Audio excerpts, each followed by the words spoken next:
because he's taken one, or I think he even forgot it. I can't remember actually why we needed the new cable. But this just died. A real bad problem with hardware is these are all known problems and they're all fixed in our new generation. The problem is how do you, going back to the previous guy, how do you go back and update all 10 robots? Yes.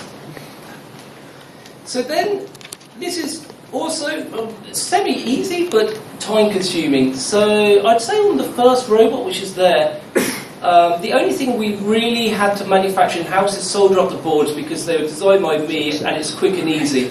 But we had to now send out to get the robots manufactured, so we actually use shapeways for the 3D printing, and we had to build up that relationship.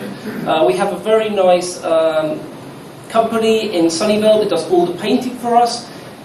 We have welders, but it's like, now this is also on my time, and our company, for an early stages, you have to manage these vendors, you have to go out, things are delayed, you know, who are you going to buy, things are out of stock. Apparently at the moment there's a capacitor shortage in the world. Oh, yes. Everyone's naughty. And you're just like, I only want bloody 25 boards, so how come every single capacitor that I spec is out of stock? And you're just like, do you want a 1 farad capacitor that's 35 volts? And apparently there's none in the world. You're like, who would have thought these sorts of problems? But it's also very rewarding. This is why I probably came into it, because when I was doing the software side, you make a GUI, you make a database, it's not very satisfying. When you have your 5 brand new robots that have no scratches, because they're your little babies, you really want to take care of them. And other things you get, like the first couple you make, you're very particular about them, you take care. I think on our 15th one now, you look at it and you just like it's a spaghetti mess of cables, because no one cares, they just put it all together. But this is where some of the lessons that I've learned and to make life easier. So the robot we have here, apart from the power distribution port, every single thing in there was off the shelf. There was no custom parts apart from the look and feel of it. But we even used motors that are digital, so you know you can communicate with them by their own breakout board. They come with their own SDK library. You don't have to worry about PID, because they come up with a PID tuning. Obviously, we use just off-the-shelf sensors, like we don't actually use a real sensor, but we use an Orbeg. We chose it because it actually came with ROS drivers, so you don't need to drive that. That robot over there has like 3 Arduinos on board with just like very simplified custom shields on it. Uses just a standard i7 PC, because there's no point at our stage really optimizing. This one doesn't, but our first one's just used a standard item profile, just it's quick and easy and just laser cut. And that is one thing that was an advantage, maybe from my experience as well. I managed to make the first prototype in about 3 weeks just to test it. The first was a turtle bot, but then we managed to iterate quite fast on this. Some of the things that you don't think about, as well as the evolutionary of carrying it. The first time we'd actually have to put it in a car, so this is a fun way having to hold it. Then we got Kevin back there to design a nice box, which we have here. Our newer robots actually have a better box, and about a week ago we even bought ourselves a van. So now we can actually take them properly around. Exactly. So now, really going more onto business side that I don't know if I'm correct, but lesson learned. Got to find a problem. So, and also a decent business model. So when you're doing like to consumers, I would avoid it like the plague. It's really quite hard, because what problems do consumers really have apart from I want to entertain myself?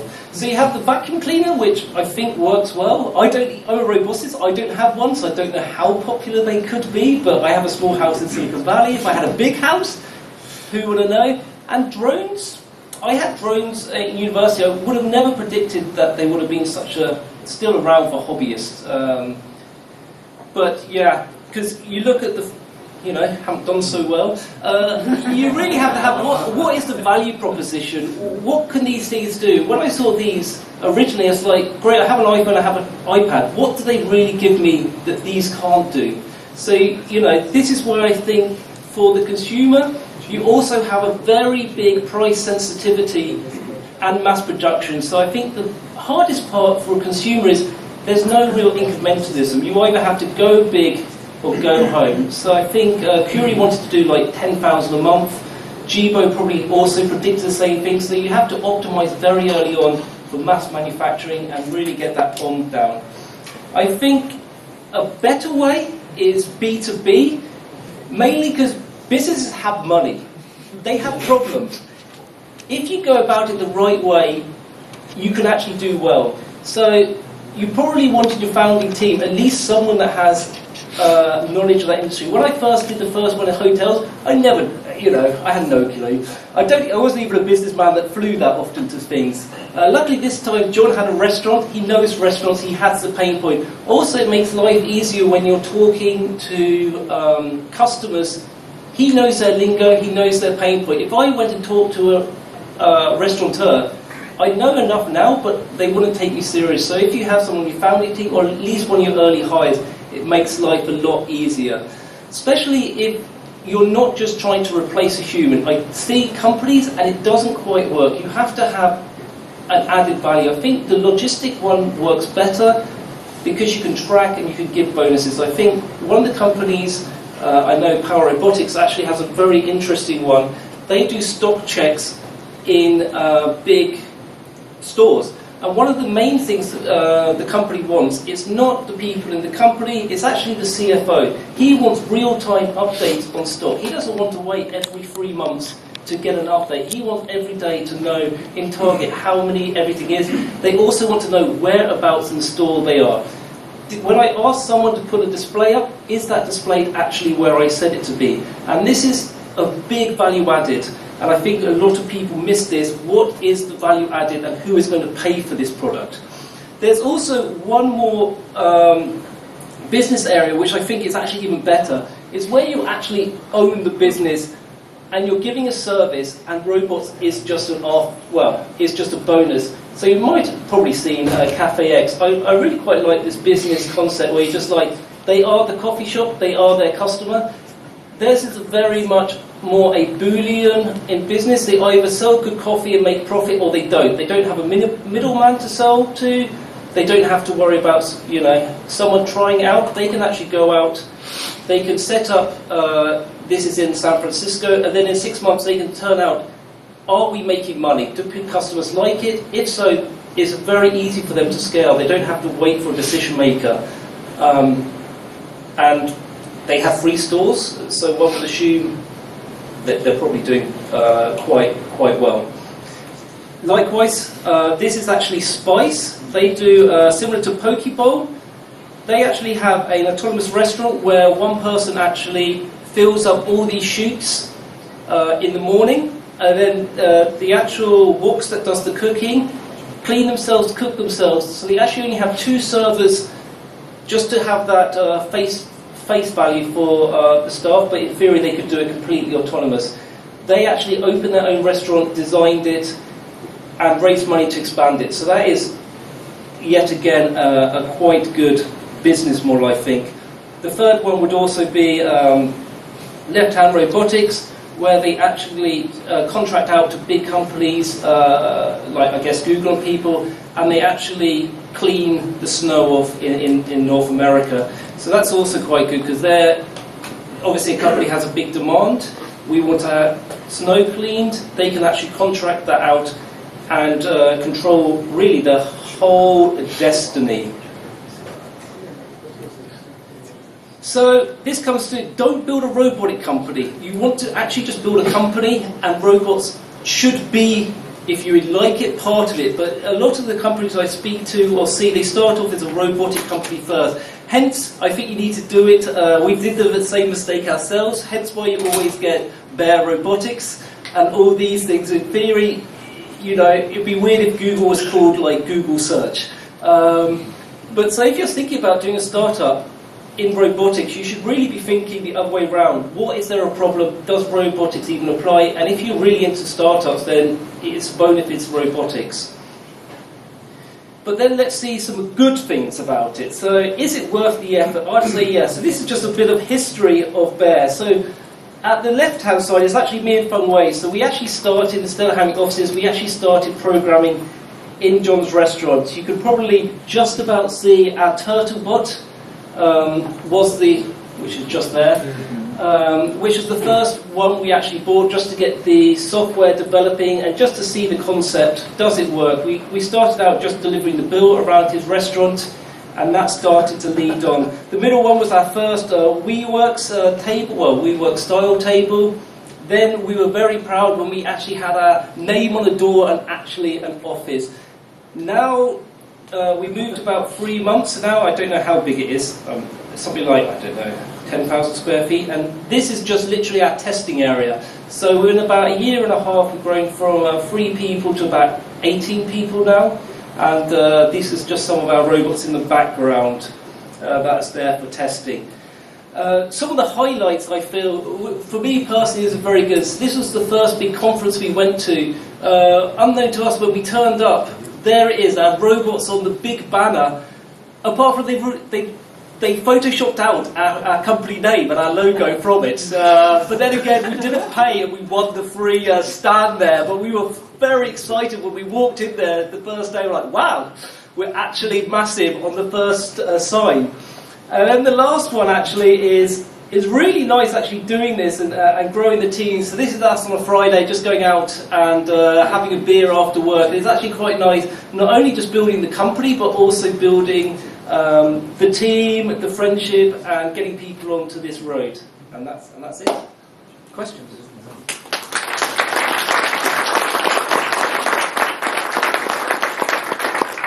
What about selling robots as a service? Oh, that's what we do. That sort of goes in. That sort of ties in with the second one, where I don't. Well, sorry, I'll start again. Robot service is a better business model. I don't think selling a robot just as the hardware and a little bit could work that well, unless the company's there, because they're so expensive. So are you actually selling the robots, or are you leasing them as a service? We'll do anything but cash. But our business model is the robot as a service. Pardon?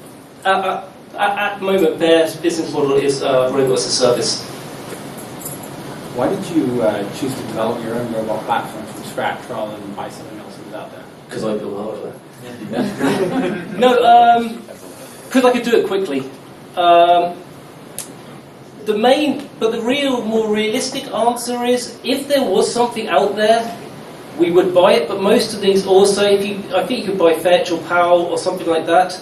They cost 30,000, 40,000, whereas I could build one for $5,000. It'd be nice if there was like a $1,000 platform that was available, you know. So then that might be interesting. Okay, Can you talk about the financial side of things? How much did you raise? Oh yes, I can. So when we did our first round, we raised 750,000.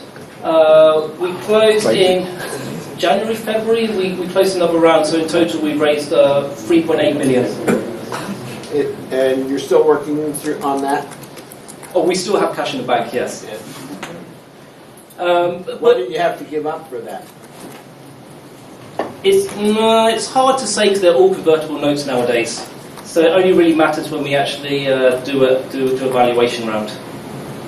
I know that sort of skims. Yeah, that's probably secret. But I would say for us, because it's actually on record, it's actually quite hard to raise whatever you call it round, seed round, just from investors. We actually had to go with strategic partners to raise 3 million that wanted to get into space. So our biggest investor is Woo-Ah.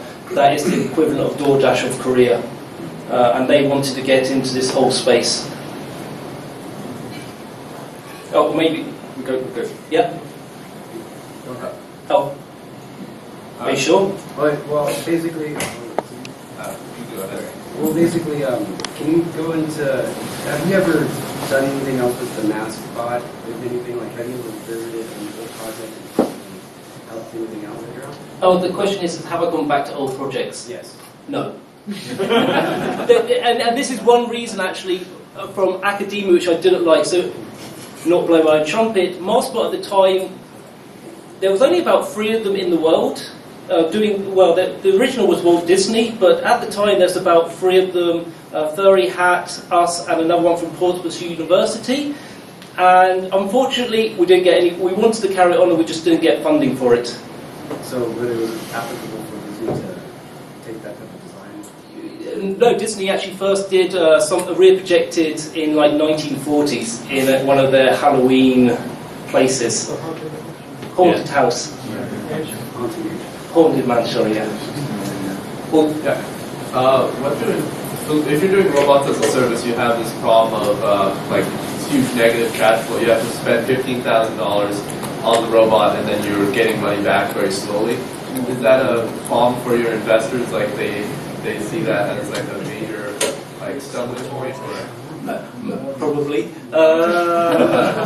I wouldn't know. Let's see if we manage to close another round.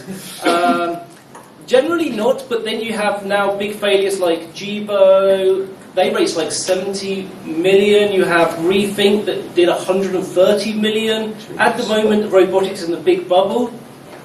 In a couple of years' time, if that bursts, I think also there hasn't been a big exit, because even Kiva was 800,000 and Universal Robots around 200,000, million. These are all.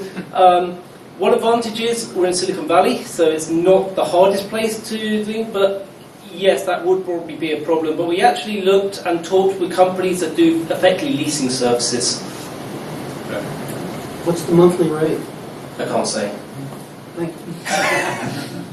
No. But we haven't actually finished because we haven't, But we aim for about 1,000-ish, around that range. Between 800 to 1,500 would be the range. But very reasonable. We haven't really finished the actual final product yet.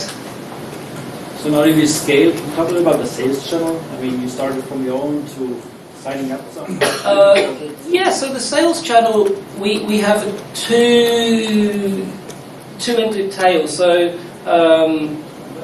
because John was actually in the restaurant industry, he has a lot of, let's say, mum and pop and small scale restaurants. So we actually have a couple of restaurants in LA running them, and they were through John's personal network. But at the same time, we've been going to big conferences. And I would say a big advantage of doing something like the restaurant industry, it might be a pro and con, let's see. There is no robotics in there. There's not much there. So when we went to the conference there, you see us, we were on the banner. We had the CEO of Coca-Cola, PepsiCo. All these people came to see us in the corner of middle of nowhere in this massive, because they're just like, I just heard there's a robot, and they just want to come and see a robot. In the food industry, the buzzwords, they have like AI, something like dishwashers. Then you have a real robot, and it was like, we get so much press just because we are first movers. The other downside to that is people are quite slow to adopt.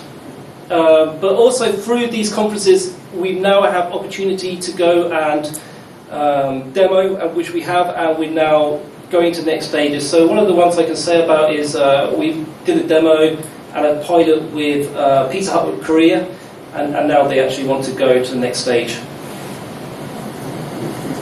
Okay. 2 questions? Yeah. So did you ever explore the idea of doing an indoor courier delivery robot? And then the second question is, how did you make your skins?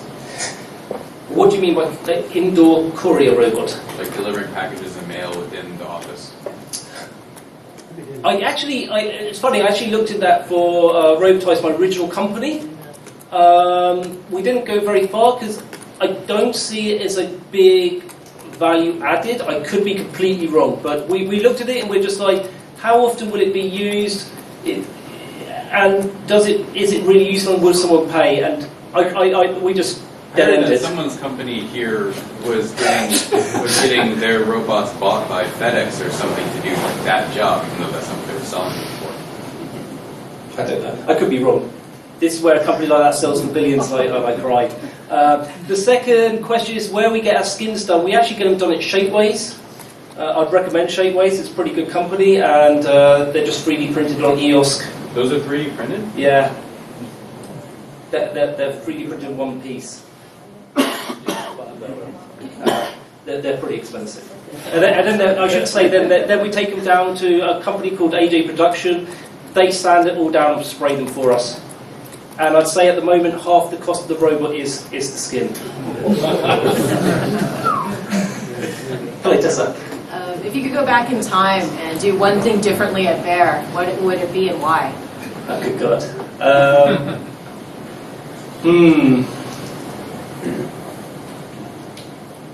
I think we should have not talked to the customer, because we did.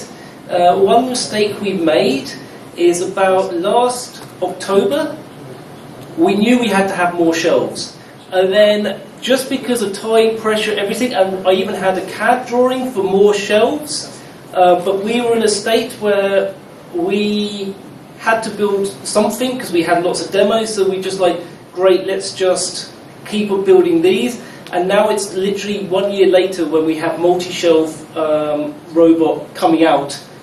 When we knew a year ago, people were like, we want more capacity, and we knew this, but just because of constraints, because we had bugs in code, everything else, we only take it a year later to get that out. Why Bear Robotics? Why Bear Robotics?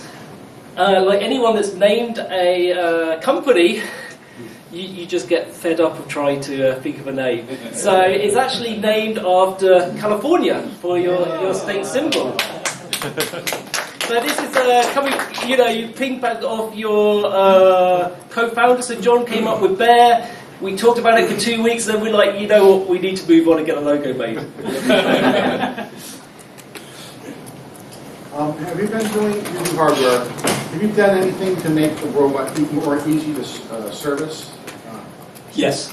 Every generation, I try and reduce the screws, the complexity. I should actually go more into that. So this is a lot of Arduinos and hand soldered and everything. The new one, the two I showed, is actually, we went to Logic. You probably know Ted for there. So now we actually have a, like everyone does, now we have a custom board. Yeah, there's the Logic people at the back. So we went and wrapped up a lot of our Arduinos. So the new one only has one Arduino, and that's just because I'm lazy and I need to get rid of that for the side buttons at the top. And that got rid of a lot of the complexity. I also went and actually got professional cables made, and we just went through and kept on simplifying the design to make it easier. Yep. Do you think in the future you'll be able to have customer services with breaks? Do you have any automatic fault detection? I'm trying to. Oh yes. I heard all the pain. I wasn't hearing any solutions to tell you the truth. That's because I don't have any, unfortunately. Okay. No, because I also bring up one problem that I didn't say about hardware. Why it's hard to scale as well. So we talk to these big companies, like Pizza Hut Korea, and then they go to us, turn around and say, like, great, if we sign a contract, how many can you produce a year? Can we have 24-hour phone response? What is, can you get someone on site within an hour anywhere in Korea?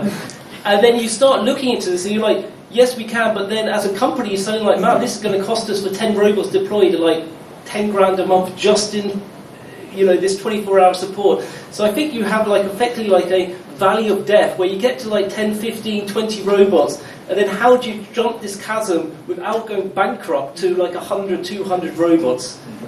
I even haven't talked to you about, in a restaurant, how are we going to clean the wheels if it drives through dirt? All these problems you never think about. Personally, like a year ago or 15 months ago, I thought I'd be able to build a robot, build it, get it done, get it shipped, and then you start like all these small problems like tiled floors, thresholds. Yes. Oh, sorry. Yeah. So you said you had like 5 or 6 Arduinos and some of your earlier units. I mean, this thing is a robot that's moving around, you've got vibration, that sort of thing. Did you have any issues with the connectors on the Arduino boards wearing out after a while, fretting, corrosion, that kind of stuff? No. But on the Arduinos we don't, but we have 100 other problems with every other thing. But the connection with the Arduinos is the only thing that actually is stable. It's all the other things that we have problems with. Yeah. So you're mentioning problems. You mentioned the cables, for instance, RDR cables. So where do you see your biggest failures? What are the biggest concerns right now physically on the robot, as opposed to software? So the biggest hardware that we're still working on, and this becomes a big problem because you have price consideration, is actually being able to drive smoothly over what we think is flat, stable floor. In reality is a pain in the arse because you have, I mentioned thresholds between doorways. You start looking at very nice rustic restaurants that have all these crazy tiles, and if you don't want your robot to drive around and shake and the odometry to play off, this is one problem that we have. Now we we have like 3 mechanical engineers working literally just on casters and suspension at the moment. Interesting. I was curious specifically about like failure, your most common hardware failure modes right now. Like, where do you need to harden things better so that you're not on the phone with Skyping with software engineers?